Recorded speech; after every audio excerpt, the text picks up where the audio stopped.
أفلا يتدبرون القرآن أم على قلوب أقفالها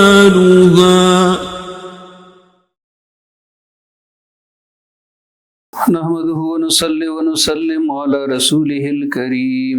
أما بعد فأعوذ بالله من الشيطان الرجيم بسم الله الرحمن الرحيم ألف لام را تلك آيات الكتاب وقرآن مبين آمنت بالله صدق الله العلي العظيم آج کے درس میں ہم انشاءاللہ العزیز 14ویں پارے کا خلاصہ، اس کی تفسیر کا خلاصہ بیان کریں گے انشاءاللہ۔ یہ پارہ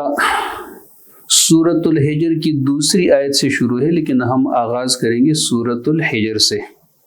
کیونکہ ایک آیت اس کا صرف 13ویں پارے میں ہے، باقی 14ویں پارے کا آغاز ہے۔ سورت کا نام ہے سورۃ الحجر، اور آیت نمبر 80 میں الحجر کا لفظ آئے گا، وہی سے سورت کا نام لیا گیا ہے۔ مکی سورت ہے، اور مکی صورتوں کے بارے میں نے کئی دفعہ بتایا ہے کہ مکی صورتوں کے جو مضامین ہے وہ معروف مضامین ہوتے ہیں، اس میں توحید، رسالت اور آخرت جو بنیادی چیزیں ہیں، بنیادی مضامین ہیں، اس کی 3 ہوتے ہیں۔ باقی مضامین بھی آ جاتے ہیں لیکن وہ ضمنی آ جاتے ہیں۔ تو اس صورت کے مضامین بھی تقریباً یہی ہے۔ پہلا مضمون جو اس صورت کا ہے وہ آیت نمبر 1 سے لے کر آیت نمبر 10 تک ہے، آیت نمبر 1 سے لے کر آیت نمبر 15 تک۔ اس مضمون کے اندر نبی مہربان صلی اللہ علیہ وسلم کی رسالت کا بیان ہے، کیونکہ لوگ نبی علیہ الصلوۃ والسلام کو کہتے تھے کہ یہ نعوذ باللہ مجنون ہے، دیوانہ ہے، فرشتے ساتھ کیوں نہیں لے کے آتا۔ مختلف قسم کے ان لوگوں کے اعتراضات تھے، تو اللہ تبارک و تعالیٰ نے ان 15 آیات کے اندر سیاق و سباق ملا کے ان لوگوں کے اعتراضات کے جوابات دیے۔ جیسے فرمایا اللہ رب العزت نے وَقَالُوا يَا أَيُّهَا الَّذِي نُزِّلَ عَلَيْهِ الذِّكْرُ إِنَّكَ لَمَجْنُونَ۔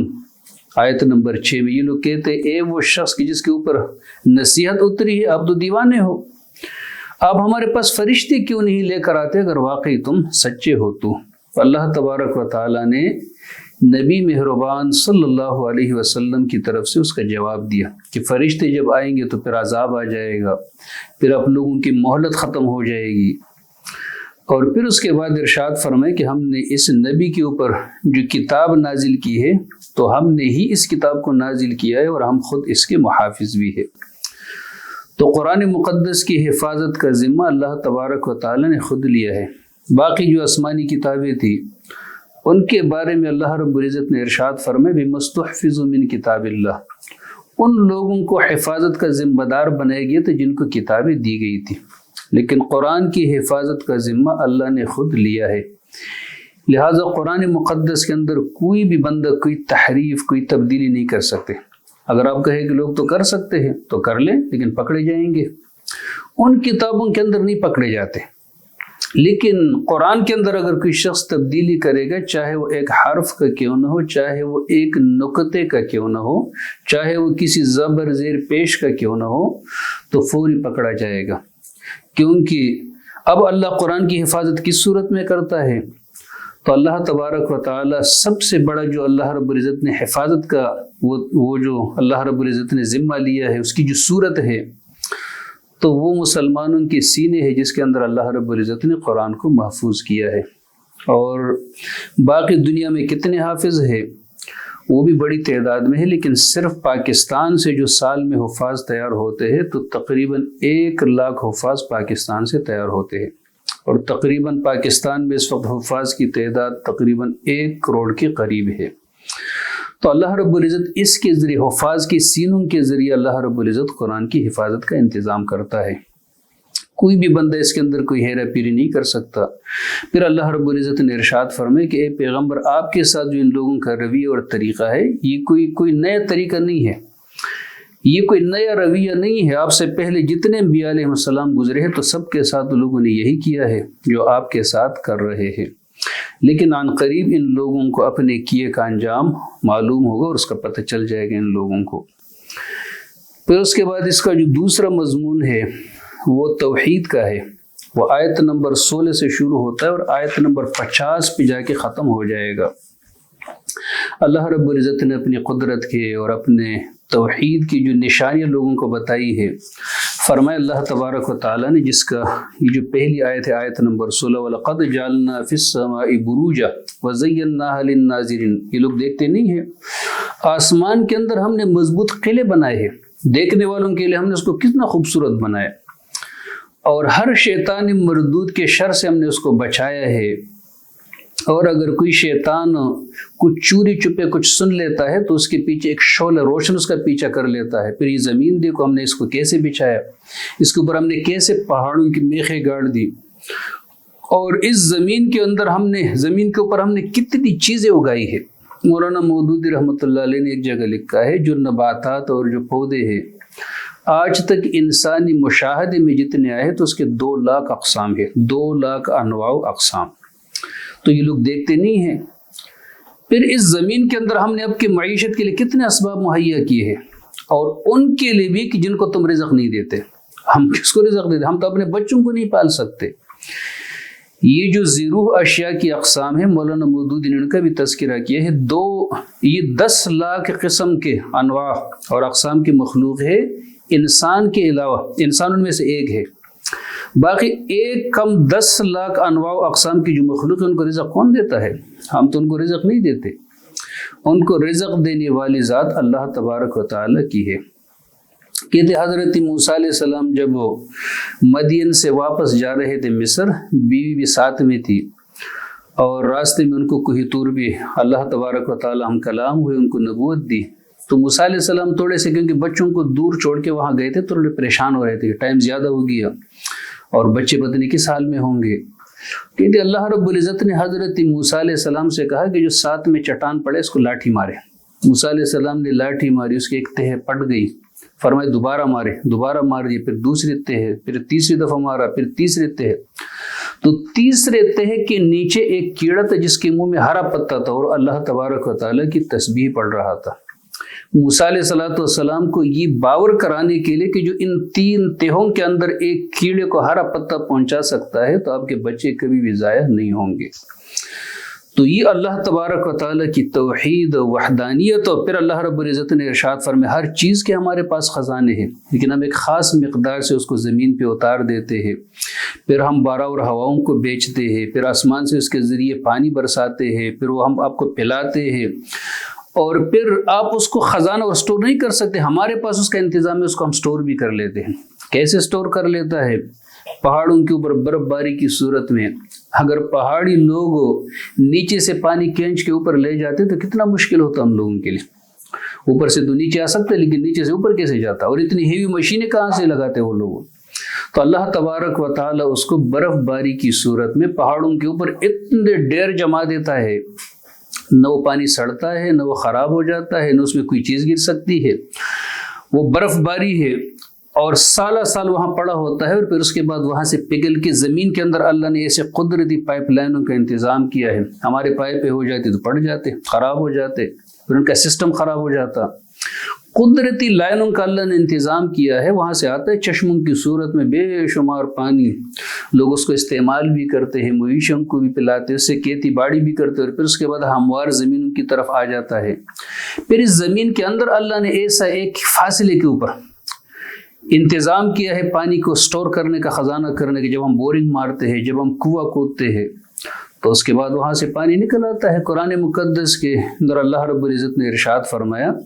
تبارک الذی میں ارشاد فرمایا، قل ارأیتم ان اصبح ماؤکم غورا فمن یأتیکم بماء معین، کہو پیغمبر ان لوگوں سے پوچھو اگر آپ کا پانی زمین میں اور گہرائی میں چلا جائے، مناسب گہرائی پہ نہ ہو، تو کون ہے کہ جو تمہارے پاس وہ پانی لے آئے؟ یہ قدرت پر انتظام کرتا ہے۔ تو اللہ تبارک و تعالی نے اپنی توحید، اپنی قدرت کے، جس کو تذکیر بآلاء اللہ بھی کہا جاتا ہے، اللہ تبارک و تعالی اپنی نعمتوں کے ذریعے، اپنی رحمتوں کے ذریعے ہمیں سمجھاتا ہے۔ پھر فرمایا ہم نے انسان کو سڑی ہوئی مٹی کے سوکھے گارے سے پیدا کیا، جنوں کو اس سے پہلے ہم نے آگ سے پیدا کیا تھا۔ پھر اس کے بعد حضرت آدم علیہ الصلوۃ والسلام کا تذکرہ، ضمنی تذکرہ ہے ان کا کہ جب ہم نے آدم کو مٹی سے پیدا کیا، پھر میں نے اپنی طرف سے اس کے اندر روح پونکی تو میں نے کہا اس کی طرف سجدہ کرو، سب نے سجدہ کیا مگر ابلیس نے انکار کیا، سجدہ کرنے والوں میں وہ شامل نہ ہوئے۔ اللہ رب العزت نے اس سے وجہ پوچھی تو اس نے کہا میں کسی ایسے مخلوق کا سجدہ نہیں کروں گا جس کو آپ نے مٹی سے پیدا کیا، کیونکہ مجھے تو آپ نے آگ سے پیدا کیا، میں تو اس سے بہتر ہوں۔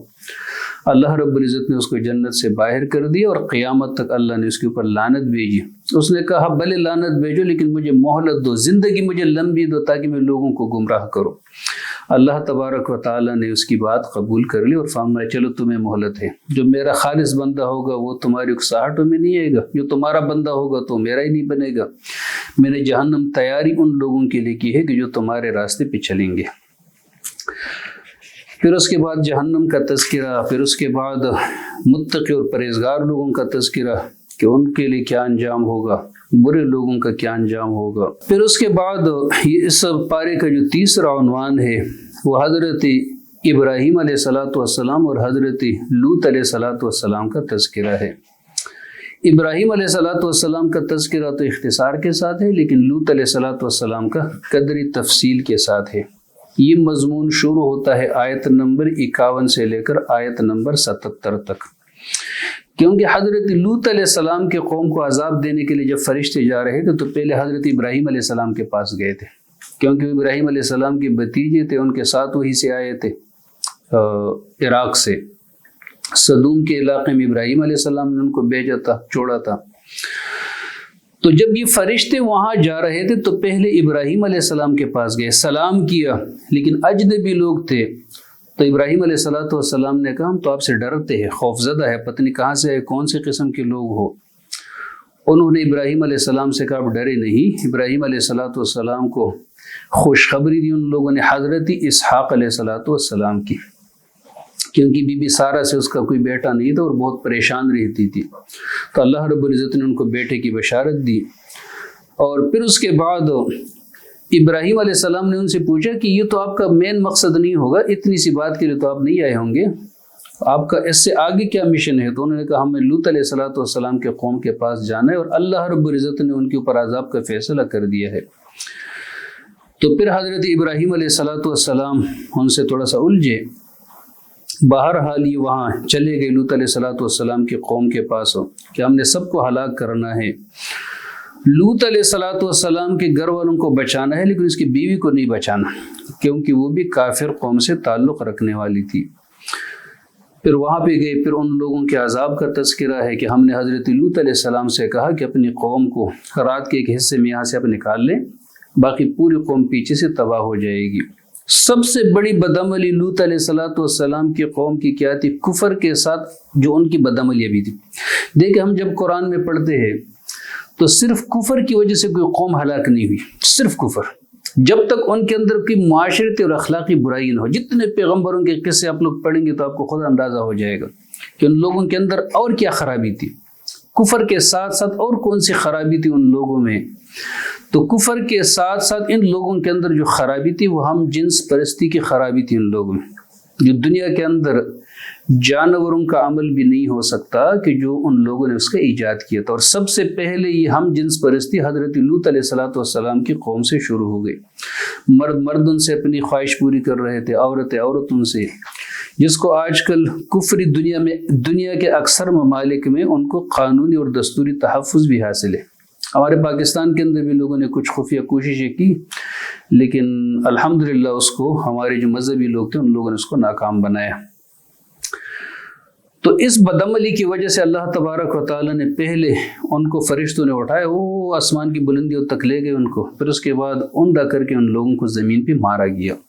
اور پھر اس کے بعد ان کے اوپر پتھروں کی برسات بھی اللہ تبارک و تعالیٰ نے کی۔ اور ان لوگوں کی جو آبادی تھی اس کے جو نشانات ہے، آثار قدیمہ ہے، تو وہ آج بھی ایک کھلے ہوئی گزرگاہ کے اوپر موجود ہے۔ مولانا مودودی رحمۃ اللہ علیہ نے اس کا پورا نقشہ تفہیم القرآن میں بیان کیا ہے اور لکھا ہے۔ اور فرمایا ہے کہ وہاں کھالا پانی اس وقت کھڑا ہے جہاں اس پانی کے اندر مچھلی بھی زندگی نہیں بسر کر سکتی۔ ابھی تک اللہ تبارک و تعالیٰ کے قہر کے اور عذاب کے اثرات اس علاقے کے اندر پائے جاتے ہیں۔ اس کے بعد حضرت شعیب اور صالح علیہ السلام کا تذکرہ ہے، آیت نمبر 78 سے لے کر 99 تک۔ یہ بھی مختصر تذکرہ ہے۔ سب سے پہلے حضرت شعیب علیہ السلام کے قوم کا کہ وہ بڑے ظالم لوگ تھے، ہم نے ان سے انتقام لیا، وہ بھی ایک کھلے راستے کے اوپر موجود ہے۔ پھر اس کے بعد حضرت صالح علیہ السلام کے قوم سمود کا، جن کو اصحاب الحجر بھی کہا جاتا ہے، یہی سے سورت کا نام بھی لیا گیا تھا۔ انہوں نے اپنے پیغمبروں کو جھٹلایا، ہم نے ان کو واضح نشانی دی لیکن لوگوں نے اس سے انحراف کیا، اور بڑے عیاش لوگ تھے، پہاڑوں کو تراش تراش کے ایسے مکانات بنا رہے تھے کہ ان کا خیال یہ تھا کہ یہاں شاید کوئی اللہ کا عذاب ہمارے اوپر نہیں آئے گا اور ہم تو محفوظ زندگی گزاریں گے۔ لیکن ایک زوردار دھماکے نے ان لوگوں کو پکڑ لیا اور ان لوگوں کی محنت اور کمائی ان لوگوں کو نہیں بچا سکی۔ پھر اس کے بعد اللہ تبارک و تعالیٰ نے اپنی قدرت کا تذکرہ فرمایا کہ ہم نے زمینوں کو، آسمانوں کو، جو کچھ ان کے درمیان ہے، ان کو حق کے ساتھ پیدا کیا ہے، قیامت ضرور آ جائے گی۔ اے پیغمبر، آپ صرف نظر اور درگزر سے کام لو، بے شک تمہارا رب پیدا کرنے والا اور سب کچھ جاننے والا ہے۔ پھر اس کے بعد اللہ تبارک و تعالیٰ نے اپنے پیغمبر کو تسلی دی کہ کافر اگر آج عیش میں ہے، دندناتے پھر رہے ہیں، تو اس سے آپ کو پریشانی نہیں ہونا چاہیے، چند روزہ عیش ہے ان لوگوں کا، اور پھر میری طرف ان لوگوں کا پلٹنا ہے، میں ان کو عذاب دوں گا۔ آخری آیت میں اللہ رب العزت نے ارشاد فرمائے وَاعْبُدْ رَبَّكَ حَتَّى يَأْتِيَكَ الْيَقِينُ، اے پیغمبر آپ اپنے رب کی اطاعت کریں، عبادت کریں، یہاں تک کہ آپ کو موت آ جائے،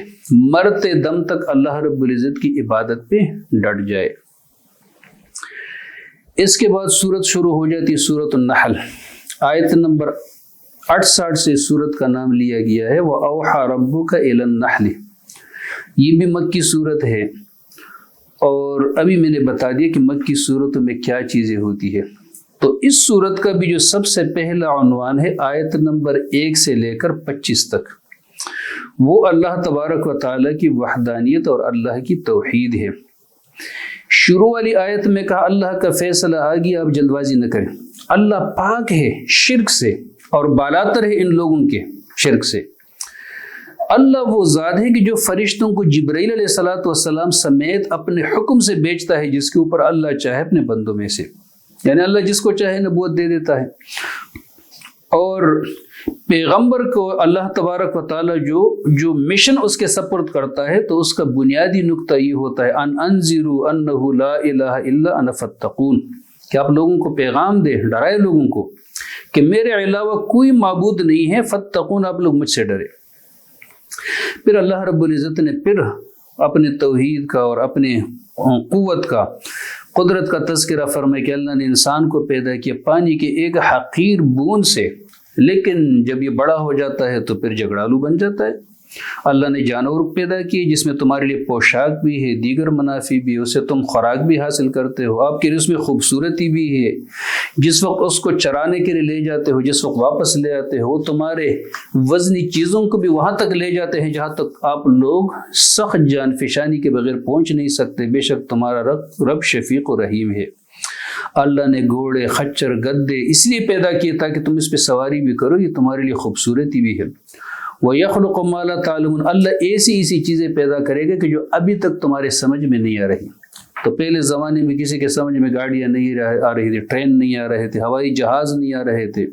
اللہ رب العزت نے فرمایا میں ایسی چیزیں پیدا کرتا رہوں گا کہ جو ابھی تمہارے علم میں نہیں آ رہا، اور بعد کے زمانے میں ایسی چیزیں پیدا ہوگی کہ جو ابھی ہمارے سمجھ میں نہیں آ رہا۔ یہ مضمون چلا ہے آیت نمبر 26 تک، پھر 26 سے لے کر آیت نمبر 34 تک جو اس پارے کا چھٹا مضمون ہے، اس کے اندر اللہ تبارک و تعالیٰ نے زجر اور توبیخ کا تذکرہ فرمایا۔ زجر و توبیخ کا معنی یہ ہے کہ جو لوگ میری آیات کے خلاف، قرآن کے خلاف، میرے پیغمبروں کے خلاف، دین کے خلاف سازشیں کر رہے ہیں، تو ان لوگوں کی سازش کیا ہوگی اللہ تبارک و تعالیٰ کی قدرت کے مقابلے میں؟ فرمائے آپ لوگ الٹے لٹک جاؤ تو آپ لوگ میری تدابیر کا مقابلہ نہیں کر سکتے۔ تو ان لوگوں کی چال بازیوں کا تذکرہ ہے۔ فرمائے وَقَدْ مَكَرَ الَّذِينَ مِنْ قَبْلِهِمْ، یہ کوئی نئی بات نہیں ہے، ان سے پہلے بھی لوگ اپنے چھالے چلا چکے ہیں۔ فَأَتَى اللَّهُ بُنْيَانَهُمْ مِنَ الْقَوَاعِدِ فَخَرَّ عَلَيْهِمُ السَّقْفُ مِنْ فَوْقِهِمْ وَأَتَاهُمُ الْعَذَابُ مِنْ حَيْثُ لَا يَشْعُرُونَ۔ تو دیکھ لو اللہ نے ان کی مکر کی عمارت جڑ سے اکاڑ پھینک کی، چھت گر گئی ان لوگوں کے اوپر، یعنی پوری جو ان لوگوں نے سازش کی جو عمارت کھڑی کی تھی ان کے اوپر گر گئی، اور عذاب ان کے اوپر آیا جہاں سے ان لوگوں کو وہم و گمان بھی نہیں تھا۔ اور یہ تو دنیا کا عذاب ہے، قیامت کے دن اللہ تبارک و تعالیٰ ان کو رسوا کرے گا، اور اللہ ان سے پوچھے گا کہ جو آپ لوگوں نے میرے ساتھ شریک بنائے تھے ان کو بلاؤ، ابھی تمہاری نصرت کے لیے آ جائے، ابھی تمہاری مدد کے لیے آ جائے، ابھی تو تم سختی میں ہو، تکلیف میں ہو۔ تو وہ ان کی مدد کے لیے نہیں آئیں گے۔ پھر اس کے بعد اس پارے کا جو 7واں موضوع ہے، عنوان ہے، وہ آیت نمبر 35 سے لے کر 47 تک ہے۔ اس میں نبی اکرم صلی اللہ علیہ وسلم کی دعوت کا تذکرہ ہے، اور پھر اس کے بعد مشرکین کا اور منکرین کا جو انجام ہے اللہ تبارک و تعالی نے اس کا بھی تذکرہ فرمایا ہے، اور ان لوگوں کے جو ہیلے بہانے تھے جو لوگ تلاش کر رہے تھے۔ اللہ رب العزت نے ارشاد فرمایا، ہم نے ہر امت کے اندر رسول بھیجا، اور ہر پیغمبر، دیکھو اس میں اللہ تبارک و تعالی نے سارے انبیاء علیہ السلام کی دعوت کا جو مرکزی نقطہ تھا، دیکھو مرکزی مضمون جو تھا، عنوان جو تھا، وہ سارے پیغمبروں کے نبوت کا ایک ہی تھا، مرکزی ڈھانچہ ایک تھا، جزیات میں اختلاف تھا، جیسے نماز کا طریقہ ہے، روزہ رکھوانا ہے، یعنی جو تربیت کے پہلو سے چیزیں تھیں اس میں اختلاف رہے ہر زمانے میں، لیکن جو بنیادی مقصد اور بنیادی ڈھانچہ تھا اس میں کوئی اختلاف نہیں تھا، وہ سارے پیغمبروں کا ایک تھا، اور وہ کیا تھا؟ ان اعبدوا اللہ واجتنبوا الطاغوت، ان اعبدوا اللہ واجتنبوا الطاغوت۔ ہم نے ہر امت کے اندر رسول بھیجا، اور میں نے ان سے یہی کہا کہ اللہ کی بندگی کرو اور طاغوت کی بندگی نہ کرو، اللہ کی بندگی کرو اور طاغوت کی بندگی نہ کرو۔ اب طاغوت کیا چیز ہے؟ تفسیر قرطبی نے لکھا ہے، اترکو کل معبود دون اللہ کالشیطان والکاہن والصنم وکل من دعا الی الضلال۔ روح المانی نے لکھا ہے وکل من یدعو الی الضلال، اور باقی تفاسیر نے لکھا ہے، بعد میں آ جائے گا، کل رأس فی الضلال۔ لہٰذا طاغوت کا معنی شیطان بھی ہے، کاہن بھی ہے جو جنوں میں سے ہوتے ہیں، اور طاغوت کا معنی ہر گمراہ لیڈر کو بھی طاغوت کہا جاتا ہے۔ کل رأس فی الضلال، ہر گمراہ لیڈر طاغوت ہے، جو لوگوں کو اللہ تبارک و تعالیٰ سے ہٹا کے لے جاتا ہو اس کو طاغوت کہا جاتا ہے۔ ہمارے لیے بات آسان ہو جاتی ہے، ہم شیطان کو برا بلا کہتے، گالیاں دیتے ہیں، کیونکہ وہ شیطان نہ مزاحمت کر سکتا ہے، نہ ہمارے سامنے آ کے ہم سے لڑ سکتا ہے، تو اس کو سب سے آسان کام یہ ہے کہ شیطان کو گالیاں دو، شیطان کو برا بلا کہو۔ لیکن سب سے مشکل کام شیطان کو چھوڑنا ہوتا ہے، ہم اس کو چھوڑتے بھی نہیں ہیں اور اس کو گالیاں بھی دیتے ہیں۔ یہ دو رنگی ہے ہماری، یہ ایک قسم کی منافقت ہوتی ہے، کیونکہ طاغوت کا معنی صرف وہ شیطان نہیں ہے کہ جو ہمیں نظر نہیں آتا۔ یہ جو قرآن مقدس کی آخری سورت کی جو آخری آیت ہے، اس کو جو ہم پڑھتے ہیں تو من الجنت والناس، من الجنت والناس، جس پہ قرآن ختم ہوتا ہے، من الجنت والناس کا معنی یہ ہے کہ وہ شیطان کی جو جنوں میں سے ہے اسے بھی پناہ مانگتا ہوں، اور وہ جو انسانوں میں شیطان ہے ان سے بھی پناہ مانگتا ہوں۔ تو ہم جنوں والے شیطان سے تو بڑی پناہ مانگتے ہیں۔ آج تک آپ نے کسی کافر سے بھی نہیں سنا ہوگا کہ اس کا جن والے شیطان سے دوستی ہے۔ کوئی بندہ بتا دے کہ وہ کس کہتا ہو کہ میرے ابلیس سے دوستی ہے، لوگ لعنت بیچتے ہیں اس کے اوپر۔ لیکن جو انسانوں میں شیطان ہیں، بڑے بڑے شیطان، بڑے بڑے طاغوت جو بنے ہوئے ہیں، وہ سب کے ساتھ ہماری دوستی ہے، اس پہ ہم فخر بھی کرتے ہیں، کبھی بھی ہم نے اس کو معیوب نہیں سمجھا، جبکہ ہم ہر نماز میں اللہ تبارک و تعالیٰ سے وعدہ کرتے ہیں۔ یہ جو دعائے قنوت ہم پڑھتے ہیں اس میں اللہ تبارک و تعالیٰ سے وعدہ کرتے ہیں، وَنَخْلَعُ وَنَتْرُكُ مَن يَفْجُرُكَ، یہ اللہ تبارک و تعالیٰ میں بائیکاٹ کروں گا، میں تعلق ختم کروں گا، مَن يَفْجُرُكَ، ہر اس بندے سے کہ جو تمہارا جو فسق اور فجور کا ارتکاب کرتا ہے، جو گناہ کرتا ہے، میں اس سے یاری اور دوستی نہیں رکھوں گا۔ لیکن پھر بھی ہماری ان کے ساتھ دوستی ہوتی ہے۔ سورہ فاتحہ میں ہم پڑھتے ہیں، اہدنا الصراط المستقیم صراط الذین انعمت علیہم غیر المغضوب علیہم ولا الضالین، اے اللہ ان کے راستے پہ مجھے نہیں چلا کہ جن پہ آپ کا غضب ہوا ہے، جو راہ راست سے بھٹکے ہوئے ہیں، لیکن پھر ہم ان لوگوں کے راستے پہ چلتے ہیں۔ تو ہر پیغمبر کا جو مرکزی جو ان کی دعوت کا جو مرکزی نقطہ تھا وہ یہ تھا ان اعبدوا اللہ واجتنبوا الطاغوت۔ پھر کچھ لوگوں کو اللہ نے ہدایت دی، کچھ لوگوں کے اوپر گمراہی چسپا ہو گئی۔ پھر گھومو پھرو زمین میں، دیکھو کہ ان لوگوں کا انجام کیا ہوا کہ جو اللہ تبارک و تعالیٰ کو جھٹلانے والے تھے۔ پھر اس کے بعد اس پارے کا جو 8واں مضمون ہے وہ توحید ہے، آیت نمبر 48 سے لے کر آیت نمبر 89 تک، 89 تک۔ یہ لوگ نہیں دیکھتے اللہ تبارک و تعالیٰ نے جو چیزیں پیدا کی، ان کے سائے کبھی دائر کی طرف جاتے، کبھی بائیں طرف جاتے، اللہ کی تعظیم میں، اللہ کے حکم کی تعمیل کرتے ہیں اور ہرگز سرکشی نہیں کرتے۔ اللہ کے لیے تمام مخلوق سجدہ کرتے ہیں کہ جو آسمانوں میں ہے، جو زمین میں ہے، کوئی بھی زیروح چیز ہو، فرشتے، اور اللہ تبارک و تعالیٰ کی عبادت سے تکبر نہیں کرتے، وہ اللہ تبارک و تعالیٰ سے ڈرتے ہیں۔ پھر اللہ تبارک و تعالیٰ نے ارشاد فرمایا جو بھی تمہارے اوپر نعمت ہے اللہ کی طرف سے ہے، جب تمہیں کوئی پریشانی آ جاتی ہے اللہ کی طرف پلٹ کے جاتے ہو، جب اللہ تکلیف کو ہٹا دیتا ہے پھر اللہ رب العزت کے ساتھ لوگوں کو شریک ٹھہراتے ہو۔ پھر جس کا 9واں موضوع ہے اس پارے کا وہ کچھ اصلاحی احکام ہے معاشرے کے لیے، آیت نمبر 90 سے لے کر 119 تک چل رہا ہے۔ بے شک اللہ تبارک و تعالیٰ، یہ آیت نمبر 90 ہے اس سورت کی، جو بہت کلیدی آیت ہے اور جسے حضرت عمر بن عبدالعزیز نے جمعے کے خطبے میں شامل کیا تھا، کیونکہ اس کے اندر بہت ایک جامع نصیحت ہے۔ اگر ہمارے لوگ اسی ایک آیت پہ عمل پیرا ہو جائے تو انشاءاللہ بیڑا پار ہو جائے گا۔ اس کے اندر اللہ رب العزت نے حکم دیا ہے 3 کاموں کا۔ بے شک اللہ تبارک و تعالی حکم دیتا ہے عدل کا، احسان کا، و ایتاء ذی القربہ، اور صلہ رحمی کا، اور 3 چیزوں سے اللہ تبارک و تعالی نے منع فرمایا ہے۔ اللہ نے بے حیائی سے منع فرمایا ہے، بدی سے، منکر، ظلم اور زیادتی سے۔ اللہ تمہیں نصیحت کرتا ہے تاکہ آپ لوگ نصیحت قبول کر لیں۔ پھر اللہ تبارک و تعالی نے فرمایا اللہ کے ساتھ جو تم وعدہ کرتے اس کو پورا کرو، اپنے قسموں کو پختہ کرنے کے بعد مت توڑا کرو، جبکہ تم اللہ رب العزت کو بھی اپنے اوپر گواہ بنا چکے ہو۔ اور اسی طرح مختلف قسم کے احکامات اللہ تبارک و تعالی نے یہاں پہ بیان فرمائے ہیں۔ پھر اس کے بعد جو اس پارے کا آخری مضمون ہے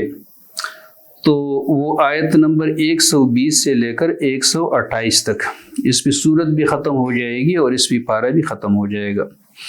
یہ حضرت ابراہیم علیہ السلام کا مختصر تذکر اور اس میں نصیحت ہے کہ ابراہیم علیہ السلام وہ خود ایک امت تھے، ایک فرد نے وہ کام کیا کہ جو امت کے کرنے کا ہوتا ہے، اللہ کا تابع فرمان، یکسو۔ وہ مشرکوں میں سے نہیں تھے، کیونکہ مشرکین مکہ ابراہیم علیہ السلام کے معتقد تھے، اور ابراہیم علیہ السلام موحد تھے اور مشرک تھے۔ ابراہیم علیہ السلام نے بتوں کو توڑا تھا، ان لوگوں نے خانہ کعبے کے اندر 360 بت بھی بنا رکھے تھے۔ اللہ کی نعمتوں کا شکر ادا کرنے والے تھے، اللہ تبارک و تعالی نے اس کو چن لیا تھا، صراط مستقیم کی طرف اس کو رہنمائی فرمائی تھی۔ ہم نے دنیا کے اندر بھی اس کو حسنہ دیا تھا۔ دنیا کا حسنہ کیا ہے؟ نیک نامی حضرت ابراہیم علیہ السلام کو اللہ نے دی دنیا میں۔ سارے مذاہب والے اس کو اپنا پیشوا مانتے ہیں اور آخرت میں بھی وہ یقیناً نیک لوگوں میں سے ہوں گے۔ پھر اس کے بعد ہم نے اے نبی آپ کی طرف وہی بھیجی کہ آپ ملت ابراہیمی کی پیروی کرے کہ جو یکسو تھے اور مشرکوں میں سے نہ تھے۔ پھر اس کے بعد یہ پارہ ختم ہو جاتا ہے اور یہ سورت بھی ختم ہو جاتی ہے۔ وآخر دعوانا ان الحمد للہ رب العالمین۔